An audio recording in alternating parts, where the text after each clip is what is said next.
This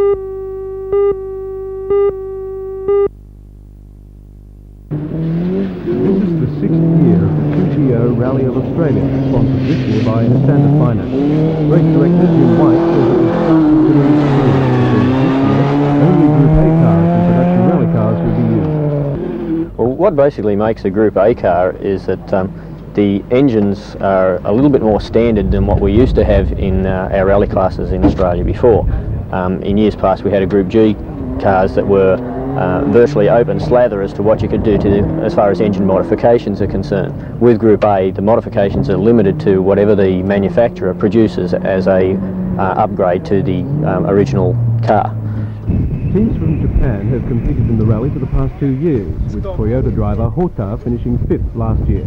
This time there are 2 Japanese drivers, Tomo Nakamura and Toshiaki Endo, now in who's Australia, racing in Australia for the first time. Biggest difference is the speed, maximum speed. In our country is depending on the course, but the usually highest speed is 80 to 90 kilometers per hour, but your country is more than 100 kilometers per hour. Until 1979, the premier rally event in this country was the Southern Cross Rally, which died out due to high costs and lack of interest by sponsors. So, Australian rallying is now undergoing a transition period. Organisers of the Rally of Australia hope the introduction of Group A will attract more international interest. And once lead-free petrol is commonplace in Australia, around the end of 1996, car companies will be importing vehicles for sale to the public which are as powerful as diesel, and so this will boost public interest.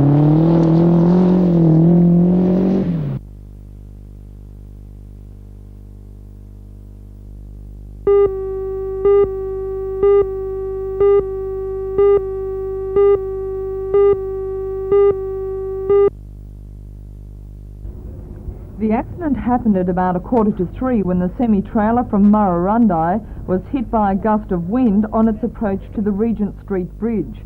The driver says at that point he lost control and the trailer as well as the prime mover was overturned, spilling its load of 49 cattle, which was on its way to Gosford Abattoir, onto the railway line. Fortunately no one was hurt in this accident, but 17 head of cattle had to be destroyed. The semi-trailer, which had just left Maitland Abattoirs, hit an electricity pole before slamming into and destroying the eastern wall of the bridge. Cars were detoured around the crash scene and long hold-ups were avoided thanks to the efforts of police traffic control officers. But trains simply had to wait, and it was an hour and a half before the XT2 could get through.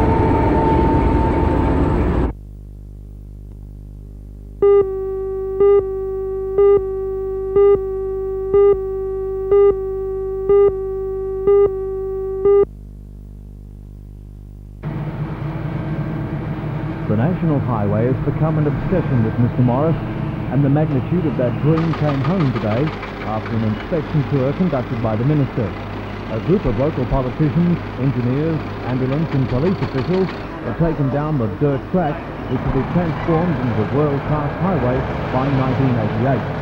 Those works are about to commence on the highway section between Gore Creek and Freeman's Waterhole. That section alone will cost $25 million. Fixer constructions are on schedule over their section, which involves the removal and relocating of more than 700,000 cubic metres of sandstone. Part of the dual carriageway between Wallara Creek and Watkins Road has already been sealed using the latest concrete road sealing method. This machine can roll out half a kilometre a day under prime conditions. The road is made of 2 slabs. The base is a low-strength concrete, the top very hard. The total cost of the current 3 projects west of Lake Macquarie is $55.3 million. The Minister for Transport, Peter Morris, used today's tour to unveil the road sign which will delineate the national highway. But who's paying for all this? It's coming from motorists, it's coming from the fuel excise they're paying, and about $3.50 per tankful goes into building this system. But it's an investment to which the government is committed.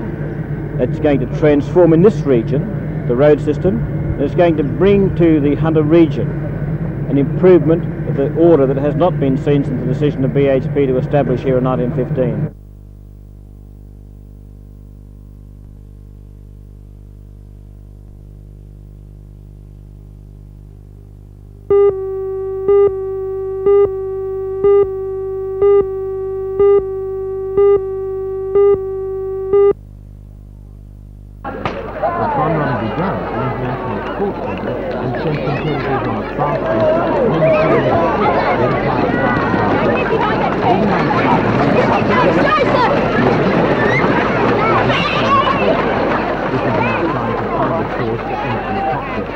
Several groups of school children competed, and 25% of the money they raise will go back to the school.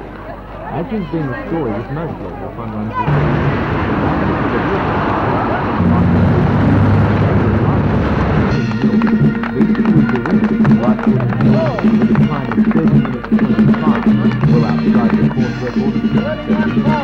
the first woman home was another familiar face, Louise Harrison of Dungal. Careful. Get your place ticket there, Goey. First goal.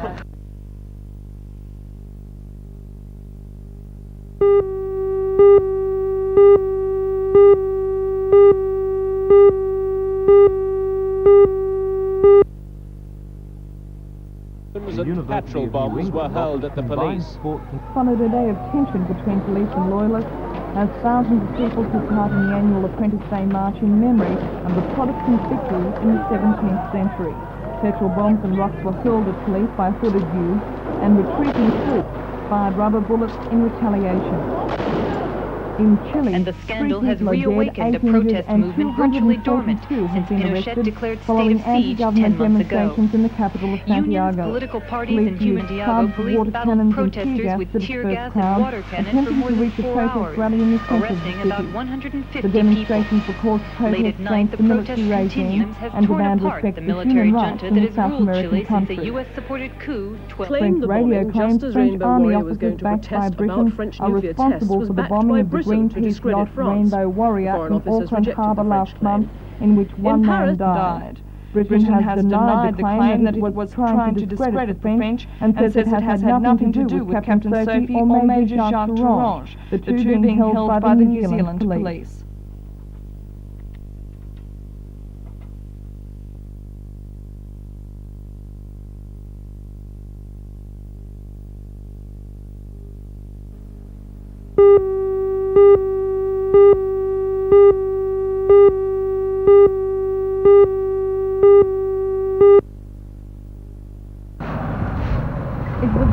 Schedule for all those involved with the establishment of St. Paul's High School in Boorable. The high school, which will eventually take the 750 students from years 7 to 10, was blessed and opened by Bishop Clark. In 1980, plans for the school began after Catholics on the western side of Lake Macquarie requested a Catholic high school. The $3.1 million stage 1 of the school was completed on the morning the students were to begin, after just 22 weeks of construction. Stage 2 has already begun, but Stage 3 and 4 are still being planned.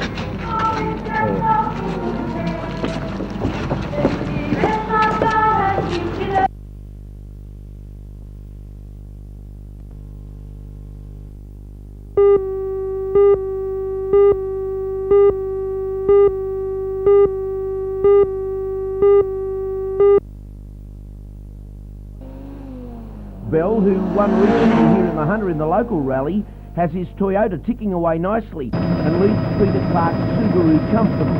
Next is Peter Johnston, also in a Subaru. Just one retirement to date, with Brian Hilton out with clutch troubles in his Corolla Sprinter. John Atkinson in the number 4 car has fallen through the field after puncturing. The rally continues tonight near Coffs Harbour, with a final stage scheduled to finish at midday tomorrow.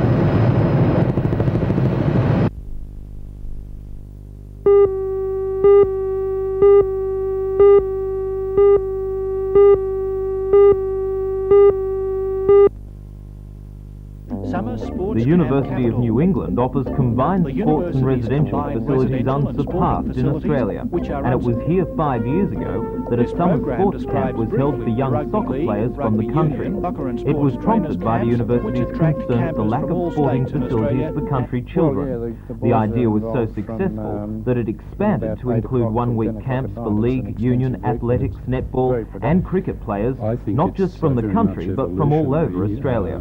Jerry Wursel from the University Sports Union is in Newcastle to promote the camp, which will be held next January.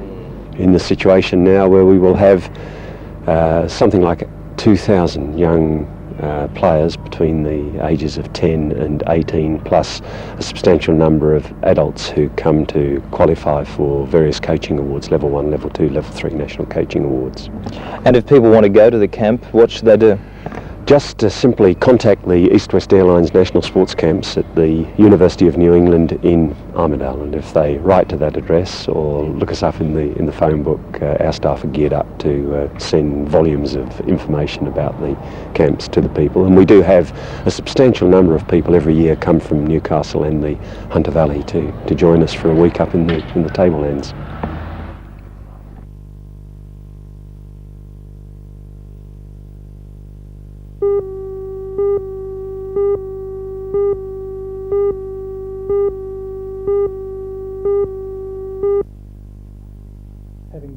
The development plan was adopted to try and tackle the two major problems affecting tourism in the region, attracting more people to the Hunter, primarily from the two adjacent states, Queensland and Victoria, and once here, ensuring visitors stay longer.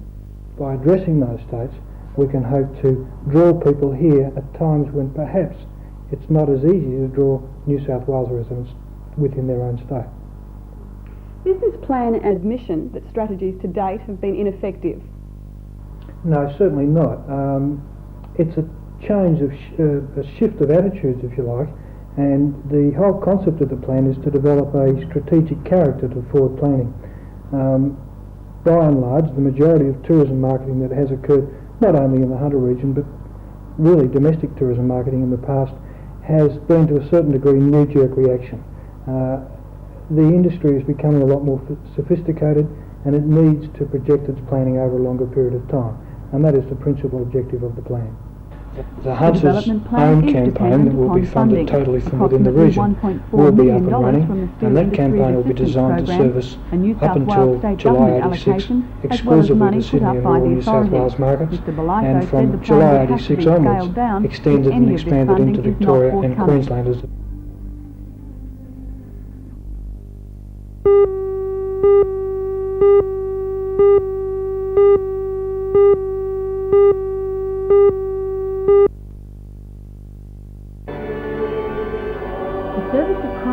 Cathedral was attended by more than 650 school students and principals from 110 public and private schools in the area. Led by the Dean of Newcastle, Reverend Lawrence, the service included traditional prayers and hymns, but also concentrated on the youth of today and their religious teaching. According to the Director of Education in the Hunter region, Alan Beard, the emphasis on youth this year will be the link which brings together major denominations. As 1985 is the Year of Youth, its themes, which encourage participation, development and peace, were highlighted in today's service. Meanwhile, at Wallsend, the local high school students took their work out into the community. Today and tomorrow, several classes will be conducting their lessons in the local community hall. The idea behind it is to remove the classes from the school grounds, and in doing so, encourage parents and the public to come in and have a look at education in progress. This morning, students from Year 8 Legal Studies put on a mock court case. Nearly 150 students will take part in the exercise over the 2 days, and organisers are hopeful that the public will take the chance to have a closer look at the work done by the students. That's the ticket that Mr. Parker received.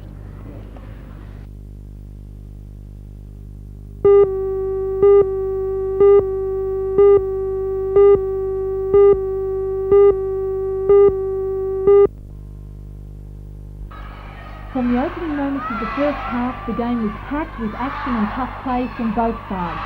It's the first time that a New South Wales combined high school basketball final has been played outside of Sydney. The Broadmeadows Stadium was chosen as an alternative to previous metropolitan venues. Both Chestnut and Condell Park girls basketball teams are rated as the top two in the state, but it's not the first time that they've fought for the title. In 1981, Chestnut defeated their rivals, but in 1983 and 1984, Condell Park took out the trophy, which gave them supremacy in the sport over the state's 250 high schools. And today, the team's fast moving forwards and excellent defence by the guards proved too much for the Chestnut team and their supporters. It was a close game all the way. At half-time, Condell was leading 28 to 24. Even though Chestnut's rebound skills and sharp shooting technique by captain number 4 Tracy Buchanan kept them out of deep water, the Sydney team fought hard to the end to win 51-46. It's the third year in succession that the team has defeated their country arch rivals, who will no doubt extend their training sessions to make a comeback next year.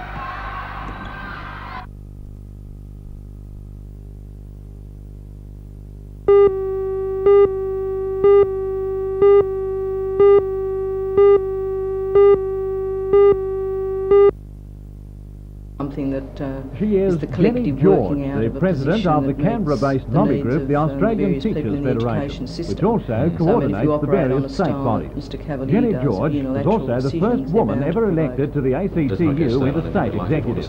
She'll address one a of the dinner main at the Workers' issues that I Club think tomorrow we need to night address with is the the line, failure of the the government promises to honour on promises education that had have previously not been been honoured. made. I think in a time where they perceive the union to be weak and divided, that not only are commitments not being implemented, but in fact conditions that were won over a period of time are now subject to erosion as well. In the primary area, the issue of release time is critical, and in the secondary area, we must have a staffing formula that addresses the problem of declining enrolments. Otherwise, we're facing the loss of about 3,500 secondary positions by 1990. What about special education? That's come in for a lot of discussion. Yes, special education is a very important issue. I'm very disappointed that the current Minister has rejected the recommendations of a broadly based committee which looked at addressing the needs of children with learning difficulties over a 10-year period. Now, we can't pretend the problem doesn't exist, and we have an obligation to assist those who are in greatest need.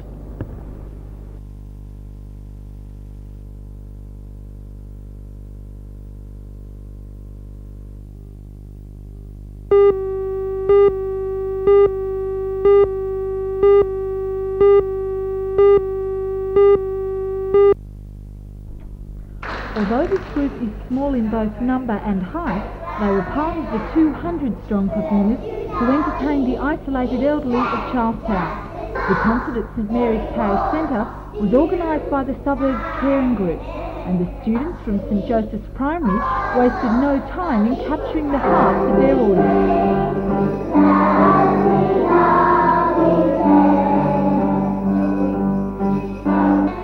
The Charlestown Caring Group is a voluntary organisation. To the elderly who are kept within their households because of economic or transport difficulties, the group offers home visiting services, as well as relief and full-time care to the chronically ill. As today marks the final roundup of Education Week celebrations by the school, the group decided to play their part in bridging the gap between young and old by bringing them both together. And for the elderly, it was a time to remember the old favourite tunes and to enjoy some of the young local talent. I thought they were lovely. Very, very clever for the kindergarten children. Did you enjoy them? Yes, I did. What part did you like best? Well, it's very, very hard to say. I think they're all very good, you know.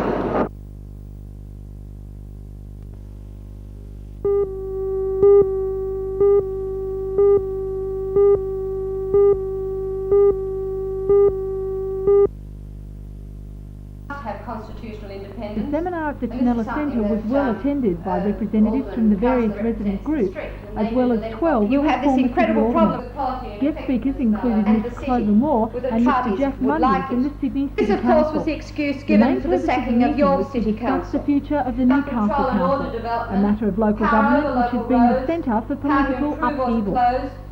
Newcastle has been without a council now for nearly 1 year.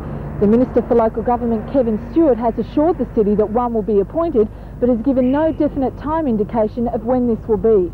But what changes, if any, will have to be made this time round to ensure that the newly elected council stays in office? Well, there will be changes, I'm sure there will be changes made. That was the reason for the dismissal of the council. We don't know what the change is going to be, but there have been rumours mentioned that there would be a smaller number of aldermen. We in the Civic Association, I think most of the residents groups are opposed to the idea of reduction of aldermen because of the service, the fact that the aldermen are already overworked, and if there's less aldermen, well, there's going to be less opportunity for residents and residents groups to put their point of view to those aldermen and have it expressed in the council. Newcastle seems to be functioning quite well under an administrator. Is there any need for a new council? Well, I think that's not necessarily true. Decisions are made. Obviously, they're made in the main as recommendations from the council officers, and I think the implications and what may occur in the future, there may be some decisions, if not a lot of decisions, that we may regret. We don't know that at this stage.